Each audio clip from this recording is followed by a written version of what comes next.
দক্ষিণ আফ্রিকার একটা করুণাময় ফটো, সেটা নিশ্চয় আপনারা দেখছেন।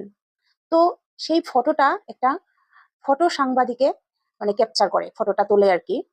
ফটোটা তোলার পরে সেই ফটো সাংবাদিক জনে মানে অনেক ভাইরাল হয়ে যায়, তাকে বহুত মানে সম্মান করা হয়, তাকে বহুত প্রাইজ দেওয়া হয়, বহুত মানে গণ্যমান্য ব্যক্তিরা তাকে পুরস্কার দেন। সে ভাবে যে আমি যে এই ফটোটা ক্যাপচার করছি, কত করুণাময় ফটো এটা, একটা ছোট্ট বাচ্চার ফটো। সেই বাচ্চাটা ক্ষুধার তাড়নায় মানে মরে যাওয়ার পরিস্থিতি, আর সেই বাচ্চাটার পিছন ফালে একটা শগুন আইসা বইসা আছে মানে সেই বাচ্চাটাকে খাওয়ার জন্য। তো সেই সময়েই ফটো সাংবাদিক জন্য সেই ফটোটা ক্যাপচার করে।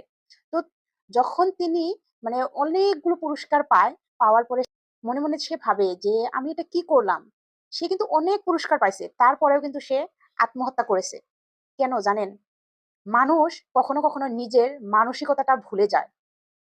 সে যে নিজে আকবার বোবার সফল হব সেইটার চিন্তায় মানে সবকিছু ভুলে যায় কখনো কখনো। দেখেন, সেই মানুষটা যদি তাকে ফটো তোলার ছায় তাকে যদি বাঁচাইতো, তাকে যদি হেল্প করতো, তাহলে কতই না ভালো হতো, ওপর আল্লাহ খুশি হতো, তাকে আত্মহত্যা করতে হতো না। সে আরো নিজের বুক ফুলাইয়া মানুষের আগে দাঁড়াইতে পারতো, নিজেকে খুব সফল মনে হতো, তাই না? কিন্তু সে সেটা করে নাই। তাকে মানে শগুনটায় মানে খাওয়ার পরিস্থিতি, তখন ফটোটা তুলছে। তো ওই পরিস্থিতি যখনই তার মনে হয় তখনই মানে ওনার অনেক খারাপ লাগে। তো তার জন্য একটা সময় সে মানে সহ্য করতে না পাইরা আত্মহত্যা করে মরে গেছে।